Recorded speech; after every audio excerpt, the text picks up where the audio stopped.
महाड तालुक्यातील मुंबई गोवा महामार्गावर सापळा रचून तालुक्यातील दासगाव हद्दीत गावातील एका ट्रकमधून 1,60,00,000 रुपयांची विनापरवाना गोव्यातील दारू जप्त करण्यात आली।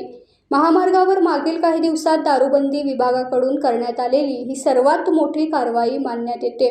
दारूबंदी विभाग भरारी पथक मुंबई यांना गोवा ते मुंबई विनापरवाना दारू घेऊन एक ट्रक जाणार असल्याची गुप्त माहिती मिळाली।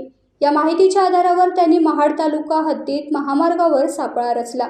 RG 36GB 1277 या ट्रकचा महाडवरून पाठलाग करत मुंबई गोवा राष्ट्रीय महामार्गावर दासगाव हद्दीत थांबवून कसून चौकशी केली असता या ट्रकमध्ये अंदाजे 1300 रॉयल सिलेक्ट या दारूचे बॉक्स सापडले। या ट्रकचा चालकाला ट्रकसह ताब्यात घेण्यात आले आहे आणि महाडमधील दारूबंदी कार्यालय येथे पुढील कारवाईसाठी नेण्यात आले आहे, अशी माहिती या भरारी पथकाचे उपनिरीक्षक शहाजी गायकवाड यांनी प्रस्तुत प्रतिनिधींना दिली। गोवा राज्यातून हा ट्रक मुंबई येथे जात असल्याची माहिती भरारी पथकाचे उपनिरीक्षक शहाजी गायकवाड यांनी दिली आहे। महाड परिसरातील ही त्यांची पहिली तर या वर्षातील दुसरी कारवाई असल्याचंही त्यांनी नमूद केलं।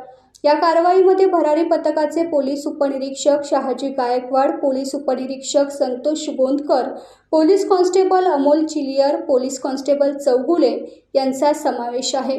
हा ट्रक ताब्यात घेतल्यानंतर दारूबंदी कार्यालय महाड या ठिकाणी नेण्यात आला।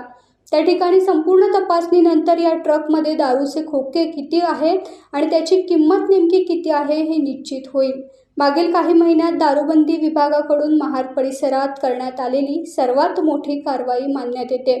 संबंधित चालक व अन्य इसमांना सोमवारी महाड न्यायालयात हजर करण्यात येईल, अशी माहिती उपनिरीक्षक शहाजी गायकवाड यांनी प्रस्तुत प्रतिनिधींशी बोलताना दिली। टाइम्स डिजिटलला लाईक करा, शेअर करा, सबस्क्राइब करा आणि बेल आयकॉन दाबायला विसरू नका। Times digital.